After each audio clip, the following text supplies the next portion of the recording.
Welcome back to another episode of the Powerful Women Rising podcast. I'm your host, Melissa Snow, and I thought about making this just the shortest episode ever, where I was just like, here's how to do an elevator pitch. You don't do one. Bye-bye. And then I was just going to redirect you to an earlier episode I did that was called something like, no one wants to hear your elevator pitch or something along those lines, but I thought you guys might enjoy a little more content than that today. So we are talking about an elevator pitch. And for those of you who aren't familiar with that term, an elevator pitch is also called a 30-second or 60-second commercial. It is the shortened version of you saying what you do, who you help, what problem you solve. So that the idea is if you were to meet someone in an elevator and you only had the amount of time it took for that elevator ride for you to tell someone what you do, how would you do that succinctly? And so there are pros to elevator pitches, right? It is 100% essential that you can clearly and concisely say what you do without needing 5 minutes to do this weird roundabout. It's hard to explain. Sometimes I do this, but I also do this. And I help these people with this, but I also help these people with this, right? That is not going to work. So the value of an elevator pitch is being able to explain succinctly what you do. The reason I don't love an elevator pitch is because typically the elevator pitch is something that has been prepared ahead of time, often using a script. It is memorized, it is rehearsed, and then it is recited. In fact, when I was preparing for this episode, I was Googling like how to do an elevator pitch. And I found so many resources that were basically like fill in the blank elevator pitches. They were like Mad Libs, but not as funny. There was like, my name is blank. I am a blank. I help blank do blank. And if you're just getting started and you need just a very basic format, there is nothing wrong with that. So I want you to hear that. That is a great place to start, especially if you're struggling to explain what you do succinctly. If it's hard for you not to do that 5-minute, I do this, but I also do this, and sometimes I do this, that is a great place to start. So I'm not completely dissing on the elevator pitch or the script. But you do at some point want to be able to move beyond that, because when you are giving a recited, previously prepared, memorized script as your introduction, it is very hard for people to connect with you on a personal level. It is very hard for them to see your heart and your soul and your passion behind what you do. The other problem with an elevator pitch is it is often the same over and over again. And so if you are in, let's say, a networking group that meets every week or a networking group that meets every month, the people that you are meeting are hearing that same elevator pitch over and over and over and over. That's not necessarily a bad thing the first 3 times maybe, because they're going to forget, they're going to need to be reminded. That's all good. But if you've been in the same group with people for years, or people have heard your elevator pitch 15 times, like they've heard it so many times, they could probably just do it for you and it would be almost identical. That is a problem because nobody is listening to you anymore. And if you don't believe me, next time you go to a networking event, watch when people are introducing themselves. When someone gets up and they start giving their rehearsed, scripted, memorized elevator pitch, you will notice that that is the part of the meeting where people stop listening. That's where they start looking at their phone. That's when they look at the agenda to see what's coming up next. That's when they start a conversation with the person next to them, because they're not listening if they haven't made any sort of connection with the person who's introducing themselves. So, what should you do instead of a quote unquote elevator pitch? I have a couple suggestions for when you're introducing yourself. And the first starts with being prepared. There are several questions that you can ask yourself ahead of time and make sure that you're very clear on the answers to, so that when you get up and talk about your business and say who you are and what you do, you can do it very clearly, but you can do it in 10 different ways, all of which create a connection with your audience. So those questions are things like, who do you help? What problem do you solve? What is unique about how you solve that problem? What is different about you than other people who do what you do? And why are you so passionate about what you do?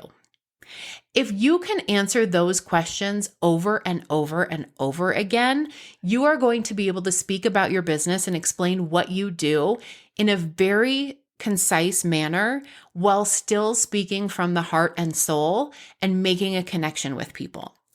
The other question I want you to ask yourself and prepare ahead of time is, what are some of the key words or phrases that my ideal client or someone who knows my ideal client might hear that would key them into the fact that I am talking to them or I am talking about them?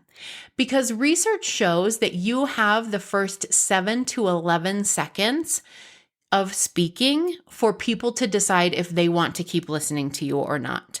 That is not a lot of time. So you want to try to work some of those keywords or phrases in right at the beginning of your introduction so that right off the bat, people know, oh, she's talking about me. Oh, she's talking about my sister, right? So I have a friend who does meal prep services. That's a very shortened version of what she does, but let's just go with that for this example.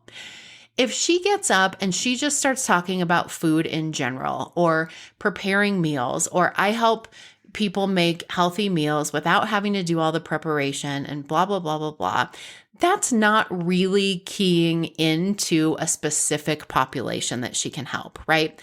Everybody eats. Everybody has meals. Most of us prepare those meals, at least to some extent, even if that's just making a sandwich. And so this kind of goes back to that old saying of if you're talking to everyone, you're talking to no one. But if she gets up at a networking event and she immediately starts talking to busy moms, she starts talking to frantic moms, she starts talking to the moms that are picking their kids up from school, taking them to Taekwondo, dropping this kid off at a birthday party, and then coming home and having to figure out what's for dinner, the woman she is talking to immediately is like, okay, she's talking to me, right? My sister loves this meme. I don't have kids, but my sister has 4. And there's this meme that says something along the lines of like, how come no one told me that motherhood is just figuring out what to make for dinner every night over and over again until you die? If she were to get up and say something along those lines, every mom who can relate to that is now listening to whatever it is that she has to say, right? Every mom knows, okay, she's talking to me. She has something that can help me with this problem that she clearly understands. So that's what I'm talking about when I'm saying key into those words and phrases that are going to signal to people right off the bat that you are talking to them or about them, that you understand their problem and that you have the solution to it. That can be challenging if you only have 30 or 45 seconds. So that's where this preparation is important, to make sure that you know what some of those key words and phrases are that you want to work into your introduction right at the very beginning. Your goal with that introduction is not to give people all of the information they need in order to make a decision about whether they want to buy your product or your service, or whether they want to refer you to someone else. Your only goal during that introduction is to be someone who someone later on will remember what you said and how you said it, and who is highly impressed by it. Your goal is to be someone that someone in that room goes, okay, I need to talk to her later. I want to learn more about that. I want to know her better, right? Even if sometimes I get up and I do my introduction, if it's a group that I've been with for a long time and most of them know what I do, I sometimes don't even talk about my business. Sometimes I just talk about my life or something funny that happened to me that morning. I mean, obviously, you got to stay within the bounds of whatever the group is telling you that you're allowed to talk about in your introduction. But sometimes working things like that in can be really effective, because I get people sometimes that are like, I don't even know what you do. I just like your vibe and I just want to get to know you, right? So that is your goal during that introduction, is to be someone that people want to get to know better. And you don't have to be the person that everyone wants to get to know better. You want to be the person that your person wants to get to know better. That is also very important. I think sometimes when we do our introductions, we feel like we need to make sure that we're including everyone and that everyone wants to get to know us and everyone everyone wants to talk to us and that we're not saying anything that is going to turn people off or turn people away or make someone not want to talk to us. But honestly, that is probably just as important as saying something that is going to make people want to talk to you, right? It is just as important that you are keying into your ideal client than you keying into someone who is not your ideal client. Someone who hears your introduction and is like, yeah, definitely don't want to talk to that person. That is not a bad thing because you probably don't want to talk to them either. So the last thing I will add, although this is a very long topic I could go on about forever, but the last thing I want to add for today is very important. It is essential that you are clear in your introduction. It is not essential that you are clever. And I see this happen over and over again. People want to be really clever in the way they introduce themselves because they think that's what's going to make them memorable. That's what's going to make people want to talk to them more, right? If it's like mysterious or vague, or I say this is what I do, but you're not really sure what that means or how I do it, you're going to want to come and talk to me to find out more about it. It doesn't work that way. I love you, and no. People are not going to come talk to you because your introduction was clever but not clear. They want your introduction to be clear so that they know whether you are a person that is worth talking to them or not. And I don't mean that in a mean, like, are you worthy of my time? But we're all busy. We're all looking for who are the people in this room that are going to be worth me connecting with. And so you need to be clear enough in your introduction, not only about what you do, but about how you do it. I see people all the time get up and do their introductions and they say things like, I help busy moms have more energy, or I help people reverse the aging process. I help people not feel the effects of their chronic pain quite as intensely so they can live a happier life. All of that is great, but also people want to know how you do that. Any one of those descriptions I just gave could be a coach. It could be somebody in the wellness industry. It could be somebody who sells skincare products. It could be somebody who sells supplements. It could be a lot of different things. So be very clear not only on what you do and who you help, but also how you do it. People don't want question marks. A confused mind never buys. And a confused mind doesn't go to that place of, I'm confused. I should go get more information. A confused mind automatically goes, I'm confused. Goodbye. Done with that. Sorry, but it's true. Our brains tend to be very lazy. So if there's a lot of work involved for me to figure out what you do, who you help, and whether you're a good fit for me, my brain's not interested in doing that much work. So as clear as you can be and as concise as you can be, while still speaking off the cuff, while still speaking from the heart and from the soul and from your passion about what you do, the better your introduction is going to be. To that end, I will add one more little story. I went to a networking event last month. I was speaking there, and it's a networking group that has 5 meetings. They have a ton of members, so they have 5 different meetings because each meeting is capped at 30 people. And at one of the meetings, I heard a boudoir photographer introduce herself. And she was very matter of fact about what she did and who she did it with, but there was no passion behind what she was saying. Although the words coming out said that she loved to help women find their power and find their sexiness. And it was so fun for her to work with women who were nervous to get in front of the camera at the beginning and then see the transformation in them from the end. The way I'm talking about it is way more animated and excited than the way she was talking about it. And so although her words were great, there was not a lot of passion and heart behind it. So a couple meetings later, I wanted to test a theory, and there was a woman I met before the meeting who also was a boudoir photographer. And I asked her, will you do me a favor? I want to do a little experiment. I said, before you do your introduction today, will you just sit for a second and think about one of the best sessions that you ever had with a client? One of the most fun, rewarding boudoir sessions you ever did. The one that comes up for you over and over again that makes you think, God, I love this work. or like the biggest transformation, or the woman that at the end when she saw her pictures was like, oh my gosh, I cannot believe that was me. Can you just think about that for a second before you get up and do your introduction? I just want to see what happens. And so she did.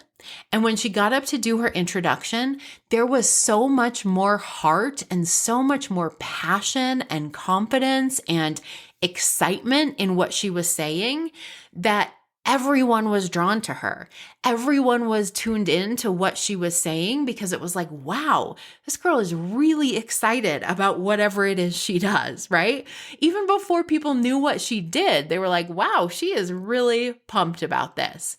And so that is the last thing I will leave you with is get into that space before you introduce yourself where you remember why you do what you do. Where you remember those days that you wake up in the morning and are so grateful for the business that you have.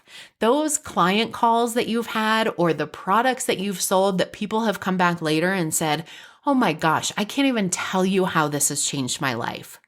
Think about those conversations and those experiences and get into that space before you introduce yourself, because that is what is going to allow your heart and your passion and your soul and your uniqueness to shine through and you to set yourself apart from all of the other people who do what you do when you introduce yourself.